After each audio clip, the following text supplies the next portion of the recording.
May I come in, sir? Yes.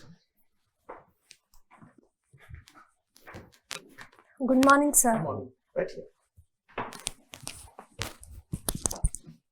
निशा नाम है आपका? जी, कहाँ से बिलोंग करते हैं निशा? मैं जोधपुर राजस्थान से हूँ।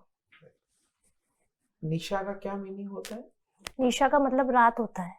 ये और कोई सिनोनिम हो?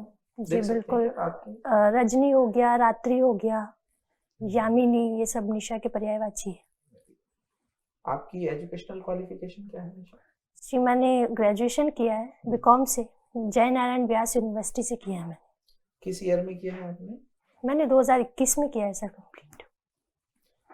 आपका बैंकिंग में आने का क्या हम कह सकते हैं कि क्या मेन आपको लगता है कि फैसिनेट करता है बैंक में? सर, मुझे स्टार्टिंग से बैंकिंग से अट्रैक्शन रहा है। जब मैं अपने माता पिता के साथ 9th या 10th क्लास की बात है, जब मैं फर्स्ट टाइम बैंक में गई थी, तो फर्स्ट टाइम जो मैंने कोई ऑफिशियल जगह देखी थी वो बैंकिंग ही था मेरी लाइफ में।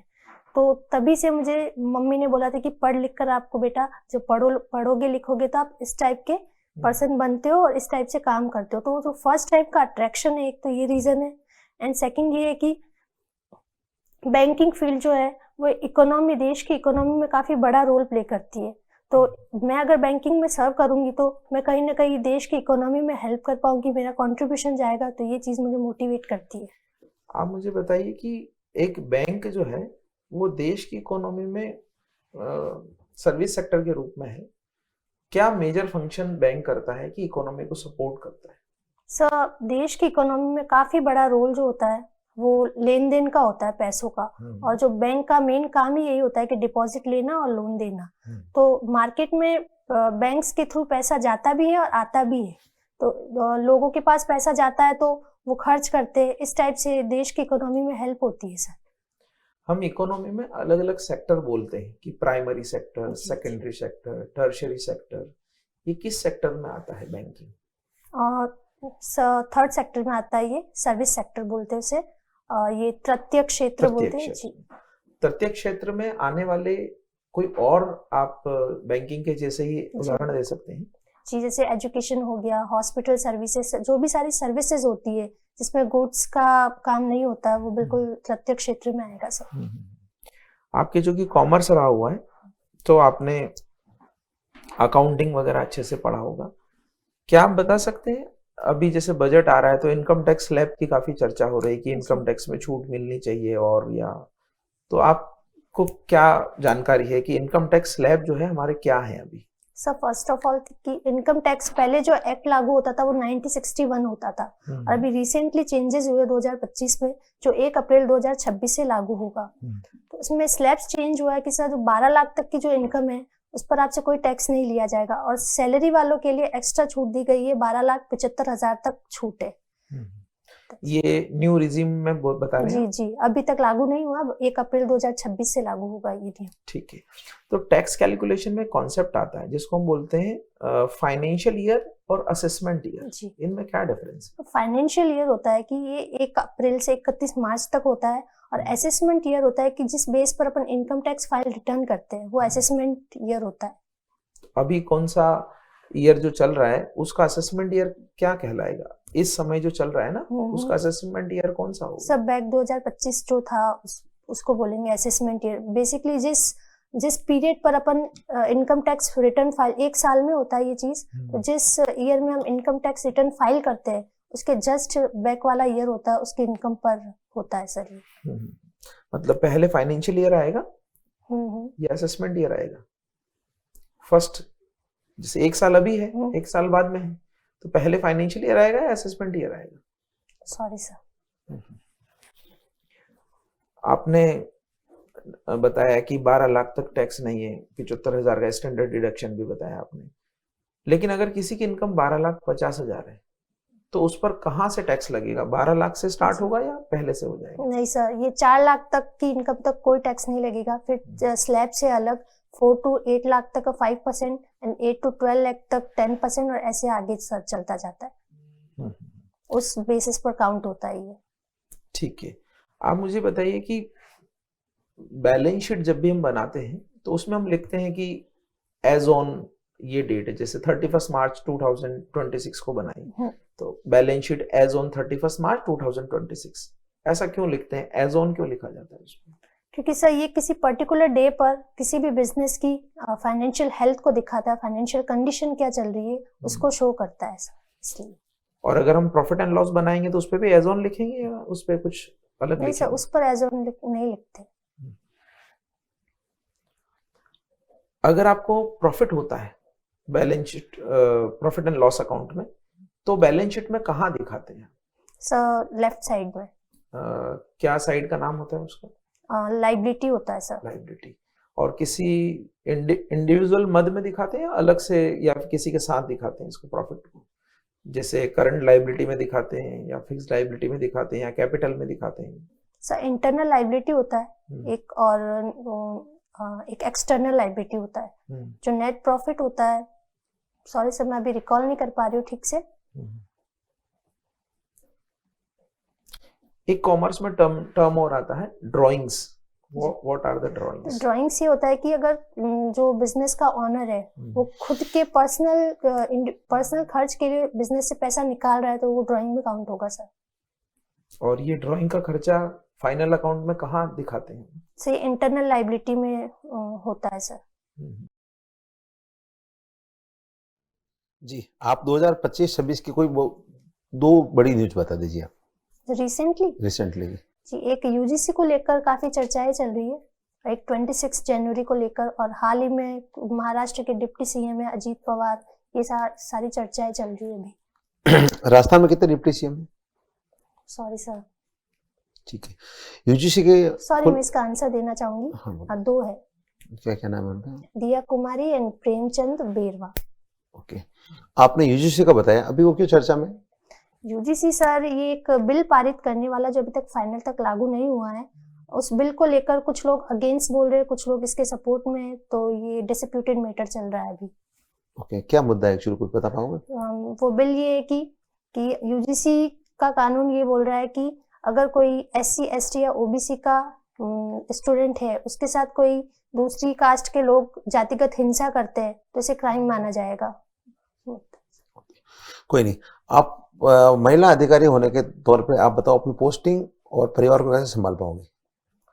सर मेरे इन-लॉज है वो काफी सपोर्टिव है, मेरे हस्बैंड भी वो ही मुझे मोटिवेट करते हैं कि वो एक्चुअली किसी कारणवश नहीं पढ़ पाए, ठीक है, तो वो अपना सपना कहीं ना कहीं मुझ में देखते हैं, तो उनका कहना है कि तुम आगे बढ़ो, घर परिवार सब मैं देख लूंगी, तो मुझे इसलिए मैं अपने फ्यूचर पर कॉन्सेंट्रेट करना चाहती हूँ, और सर मुझे मैनेजमेंट करना काफी अच्छा लगता है तो मैं कर लूंगी सर। आपका 2021 में ग्रेजुएशन है, 2026 में आप एंट्री दे रहे हैं। 5 साल का गैप नहीं, एक्चुअली में प्रिपरेशन मैंने 2023 से स्टार्ट कर दी थी, और बीच का जो गैप हुआ था वो मेरे जो फादर इन लॉज है उनका कोई हेल्थ प्रॉब्लम चल रहा था, और मैं मदर भी हूँ तो मेरा बच्चा थोड़ा छोटा था और थोड़ी फैमिली रेस्पॉन्सिबिलिटीज थी मुझ पर, इसलिए मैं अपनी पढ़ाई को कंटिन्यू नहीं कर पाई, एंड मैंने फिर बाद में अपनी पढ़ाई को कंटिन्यू किया सर। चलिए, आप मुझे बताइए सेंट्रल गवर्नमेंट की कोई दो बड़ी स्कीम बैंकिंग रिलेटेड। अच्छा, प्रधानमंत्री जनधन योजना हो गया और सुकन्या समृद्धि योजना हो गया सर। सुकन्या समृद्धि योजना जो होती है उसकी एज लिमिट क्या होती है? 10 वर्ष तक होता है सर इसमें। 10 वर्ष का अकाउंट? 10 वर्ष तक की बालिकाओं का अकाउंट खोला जाता है इसमें सर। ओके, विमेन एम्पावरमेंट के लिए भी सरकार को स्कीम चला रही है? जी बिल्कुल। क्या कुछ बताइए, एक दो स्कीम। सर लखपति दीदी योजना हो गया, एंड सेल्फ हेल्प ग्रुप के लिए है ये लखपति दीदी योजना, उज्ज्वला योजना हो गया, ठीक है, ये सारी स्कीम, महिला समृद्धि योजना। लखपति दीदी स्कीम में क्या प्रावधान है, उसमें बेसिक क्या है, कैसे वो जो है इनको पैसे का आवंटन करेंगे? सर इनमें इनको इंटरेस्ट चार्ज में थोड़ा छूट मिलता है, और 3 लाख तक इनको लोन मिलता है सर इसमें, और इनका टारगेट ये होता है कि हर जो महिला है जो इस सेक्टर में आती है उनकी वार्षिक इनकम कम से कम 1 लाख हो, उससे ऊपर हो सर। आप मुझे बताइए कि RBI जब भी मॉनेटरी पॉलिसी जारी करता है तो रेपो रेट का काफी जिक्र आता है जी। रेपो रेट के बारे में बताइए, और अभी वर्तमान में कितना है repo rate? Sir repo rate ये रेट है, ये हर 2 महीने में RBI की मॉनेटरी पॉलिसी बिठाता है, उसमें चेंज हो सकता है, फिक्स्ड नहीं रहती है, ये मार्केट पर डिपेंड करता है। रेपो रेट होता है कि बैंक आरबीआई से लोन लेता है इस पर, उस अमाउंट पर, उस रेट पर, सॉरी। और रेपो रेट अभी जो चल रहा है, लास्ट 5 दिसंबर को मीटिंग हुई थी, जो 58 मीटिंग थी, उसमें रेपो रेट 5.25% रखा गया है सर। ये जो मीटिंग हुई है अभी, ये वापस कब होगी, कितने समय में ये आरबीआई की मॉनेटरी पॉलिसी सर ये कमेटी हर meeting 2 है? महीने में कंडक्ट की जाती है हर 2 महीने में। जी। तो मान लीजिए देश में इन्फ्लेशन बहुत ज्यादा बढ़ रही है, उस केस में रेपो रेट को बढ़ाया जाएगा या कम किया जाएगा? इन्फ्लेशन बढ़ रहा बढ़ है रहा तो है। मेरा, सॉरी सर मैं अभी रिकॉल नहीं कर पा रही हूँ, उसके लिए मुझे थोड़ा आप कैश करना चाहें तो कर सकते हैं कि रेपो रेट को इन्फ्लेशन, Okay. हायर इन्फ्लेशन है तो उस केस में कम करना चाहिए या बढ़ाना चाहिए? सर रेपो रेट को कम करेंगे। और जो रिजर्व बैंक ऑफ इंडिया है जी। उसके 3-4 फंक्शंस बता दीजिए आप कि क्या क्या काम रिजर्व बैंक ऑफ इंडिया करता है। जैसे एक तो यही हो गया, मॉनेटरी पॉलिसी इशू करता है, और जी, क्या क्या और वो सारे बैंकों को रेगुलेट करता है, मेन काम यही है उनका, रेगुलेशन का काम है, एंड करेंसी इशू करता है मेनली, और मनी मार्केट को भी ये रेगुलेट करता है। करेंसी इशू का जो आपने बताया ना, उसमें मुझे थोड़ा बताइए कि आरबीआई की एक सब्सिडरी है जो ये काम करती है कि करेंसी नोट छापना और ये करना, वो सब्सिडरी का BRBNL, BRBNL, भारत मुद्रा प्राइवेट, एग्जैक्टली नाम नहीं याद आ रहा मुझे, ऐसा करके कुछ है। ठीक है। आप नोट पे ऑब्जर्व करते हैं क्या? जैसे 10 रुपए के नोट पे एक इमेज है पीछे, 20 रुपए के नोट पर भी है जी। कितनों का आपको पता है? जैसे 500 रुपए के नोट पे रेड फोर्ट का है। जी मुझे 2000 के नोट का पता है। हाँ, क्या था 2000 तब बंद हो गया? मंगलयान था पीछे। था, ठीक है। और 200 के नोट पर सांची स्तूप है, एंड 500 पर तो रेड फोर्ट। सांची स्तूप कहाँ पर है भारत में? मध्य प्रदेश में। आपको भी 2 महिला मुख्यमंत्री के नाम बता दीजिए। स्टेट लेवल पर या मुख्यमंत्री? अच्छा, मुख्यमंत्री ममता बनर्जी पश्चिम बंगाल में है और रेखा गुप्ता दिल्ली में। ठीक है। अगर मैं आपको कोई 2 सेंट्रल मिनिस्टर का नाम पूछूं वुमेन के, बता पाएंगे? जी, अन्नपूर्णा देवी है, ये महिला बाल विकास मंत्रालय की मंत्री है, और एक सर थोड़ा गैस नहीं कर पा रही हूँ मैं, रिकॉल नहीं आ रहा है। एक वित्त मंत्री है निर्मला सीतारमन।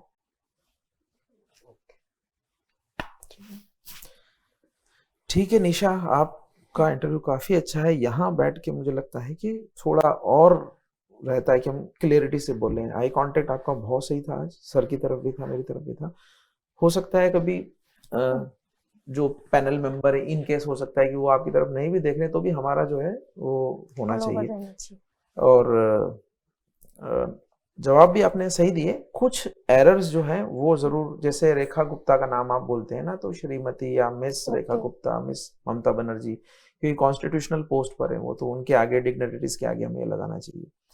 नंबर 1 तो ये, जैसे अजीत पवार के आगे भी आपने नहीं लगाया था, तो हाँ इस तरीके से बताना चाहिए, क्योंकि थोड़ी आदत रखेंगे। जैसे आज आपने कोई क्वेश्चन पूछा, उसे सोचने में मुझे थोड़ा टाइम लगा, टाइम मांग सकते हैं इनसे अपन? हाँ बोल सकते हैं कि सर हर प्रश्न में तो नहीं, हर प्रश्न में तो हाँ, जैसे मॉनेटरी वो इन्फ्लेशन का थोड़ा सोचना पड़ा था, तो उसमें नहीं, सोच के आंसर देना चाहिए, सही रहता है। दूसरा, वो जो प्रॉफिट है ना, वो बैलेंस शीट में कैपिटल में ऐड होगा। कैपिटल जो आपने बोला था ना 2 तरह की लाइबिलिटीज होंगी, वो वहां पर नहीं, ये कैपिटल में प्लस या माइनस होता है, लॉस या कैपिटल एसेट साइड में आएगा ना? नहीं, लाइबिलिटी है ना कैपिटल। तो आप बिजनेस में कैपिटल लगा रहे हो तो बिजनेस अलग एंटिटी है, एक्सटर्नल लाइबिलिटी में कैपिटल में शो होगा, कैपिटल में ऐड होगा प्रॉफिट। और जो फाइनेंशियल ईयर है वो अभी चल रहा है, जैसे 1 अप्रैल 2025 से 31 मार्च 2026। Assessment year will be next या प्रीवियस नेक्स्ट, क्योंकि असेसमेंट का मतलब होता है आपका निर्धारण करना। पिछले साल आपने कितना कमाया, तो असेस कब करोगे आप? अगले साल ही तो करोगे।